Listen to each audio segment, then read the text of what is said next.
Godavari global university Rajahmundry engineering, agriculture, pharmacy, health sciences degree కోర్సులకు అడ్మిషన్లు జరుగుతున్నవి. Telugu cinema పరిశ్రమని బంద్ భూతం ఆవహిస్తుంది.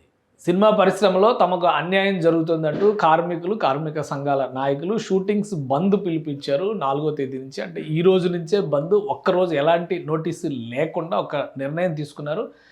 ఫిలిం ఫెడరేషన్కి సంబంధించి జరిగినటువంటి సమావేశంలో ఈ కఠిన నిర్ణయం తీసుకున్నారు. దీన్ని ఆల్రెడీ ఫిలిం ఛాంబర్కి, నిర్మాతల మండలికి, సంబంధిత వర్గాలన్నిటికీ కూడా తెలియజేశారు. దీంతో ఫిలిం ఛాంబర్ ఇన్వాల్వ్ అయింది. దీనిపైన చర్చలు, సంప్రదింపులు జరుగుతున్నాయి. అయితే ఫిలిం ఫెడరేషన్ ఎందుకు ఈ నిర్ణయం తీసుకుంది, వాళ్ళు చేస్తున్నటువంటి వాదన ఏంటి ఒకసారి విశ్లేషిద్దాం. దాని తర్వాత ఫిలిం ఫెడరేషన్ ఎలాంటి సొల్యూషన్ తీసుకునే ప్రయత్నం చేస్తోంది, దాన్ని కూడా విశ్లేషించేటువంటి ప్రయత్నం చేద్దాం. ఇది Telugu film industry employees federation ఇచ్చినటువంటి నోటీసు. ఈ సర్వసభ్య సమావేశం జరిగింది ఆదివారం రోజు. జరిగిన తర్వాత తీసుకున్నటువంటి నిర్ణయం. గౌరవనీయ ఫిలిం ఇండస్ట్రీ ఎంప్లాయీస్ ఫెడరేషన్ 24 సంఘాలకు తెలియజేయడం ఏమనగా, అంటే దీనికి సంబంధించినటువంటి ఒక డెసిషన్ తీసుకున్నారు. ఈరోజు జరిగిన ఫెడరేషన్ సర్వసభ్య సమావేశంలో తీసుకున్నటువంటి నిర్ణయాలు. ఆ నిర్ణయాల్లో ఏం చెప్పారంటే, వేతనాల పెంపు విషయంలో కోఆర్డినేషన్ కమిటీ చైర్మన్గా సయ్యద్ హుమయూన్ అలానే వీరశంకర్ గారిని నియమించడం జరిగింది. రేపటి నుంచి, అంటే 4వ తేదీ నుంచి 30% వేతనాలు పెంచి ఇవ్వాలని నిర్ణయించడం. అంటే ఒక్క రోజులో ఎలాంటి నోటీసు లేకుండా ఒక్క రోజులో పెంచి ఇవ్వడం సాధ్యమా? మరి ఇది సర్వసభ్య సమావేశంలో తీసుకున్న నిర్ణయం కాబట్టి ఆ సొసైటీ నడిపేటువంటి విధానం ఏంటి అనేది వాళ్ళే ఆలోచించుకోవాలి. ఇక రేపు ఉదయం అనగా 4వ తేదీ నుంచి సోమవారం నుంచి 30% వేతనాలు ఇస్తామని ప్రొడ్యూసర్ నుండి సంబంధిత కన్ఫర్మేషన్ లెటర్ ఇచ్చిన వారికి మాత్రమే, సంబంధిత లెటర్ ఫెడరేషన్ ద్వారా యూనియన్లకు తెలియజేసిన తర్వాత మాత్రమే విధులకు వెళ్లాలని నిర్ణయించడమైనది.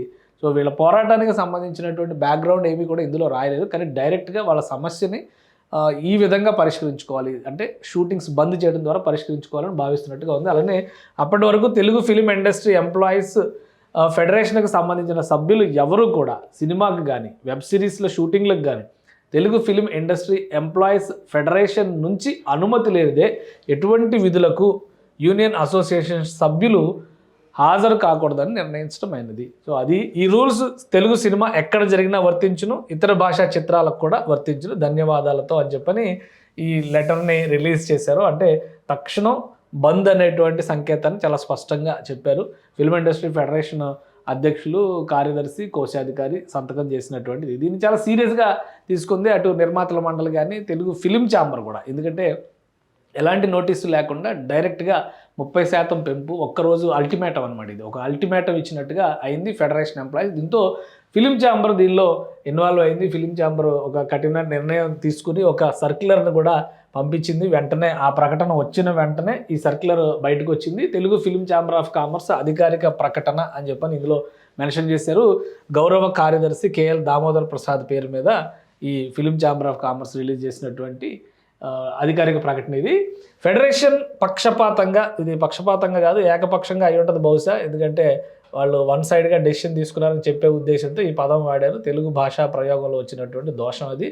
30% వేతనాల పెంపుని డిమాండ్ చేస్తోంది ఫెడరేషన్. 30% వేతనాల పెంపుని డిమాండ్ చేస్తోంది. ప్రస్తుత చట్టాల ప్రకారం నైపుణ్యం ఉన్నవారికి మరియు లేని వర్కర్లకి, అంటే స్కిల్డ్ వర్కర్స్కి, స్కిల్లెస్ వర్కర్స్కి, అన్స్కిల్డ్ వర్కర్స్కి చూస్తే కనుక మనం ఇప్పటికే కనీస వేతనాల కంటే ఎంతో ఎక్కువ చెల్లిస్తున్నాం. ఈ అంతరాయం నిర్మాణంలో ఉన్న చిత్రాలకు భారీ నష్టాన్ని కలిగిస్తుంది. చాలా దశాబ్దాలుగా ఫెడరేషన్ సభ్యులతో కలిసి పనిచేస్తున్నాం. మనం ఈ నిర్ణయాన్ని ఖండిస్తున్నాము. సో ఇది ఫిలిం ఛాంబర్ ఆఫ్ కామర్స్ ఖండించింది.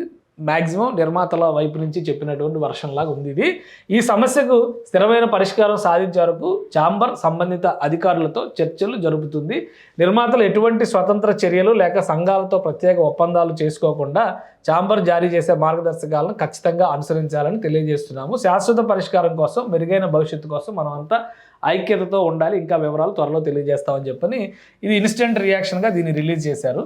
అయితే ఇప్పుడు ప్రస్తుతం Telugu film chamber of commerce భవనంలో నిర్మాతల మండలి నుంచి ప్రతినిధులు, అంటే సీనియర్ నిర్మాతలు చాలామంది, అందులో తెలంగాణ ఎఫ్డిసి చైర్మన్ దిల్ రాజు గారు కూడా ఉన్నారు. అంటే ఎఫ్డిసి ప్లస్ ఆయన రెనౌండ్ ప్రొడ్యూసర్ కాబట్టి ఆయన, అల్లు అరవింద్ గారు, సురేష్ బాబు గారు, ఇంకా మైత్రి మూవీ మేకర్స్ ప్రతినిధులు వీళ్ళందరూ కూడా అటెండ్ అయ్యారు. మరోవైపు నుంచి ఫిలిం ఛాంబర్కి ప్రతినిధులు, అలానే ఇటువైపు ఫెడరేషన్కి సంబంధించినటువంటి బృందాన్ని కూడా ఇన్వైట్ చేశారు. వీళ్ళు చర్చలు జరుగుతున్నాయి ప్రస్తుతం ఈ సమస్యని సామరస్యంగా పరిష్కరించుకోవడం కోసం. కానీ ఏకపక్షంగా ఈ బంద్ అనేటువంటి నిర్ణయం ఎందుకు తీసుకున్నారనేటువంటి వ్యవహారం చుట్టూనే కథ నడుస్తుంది.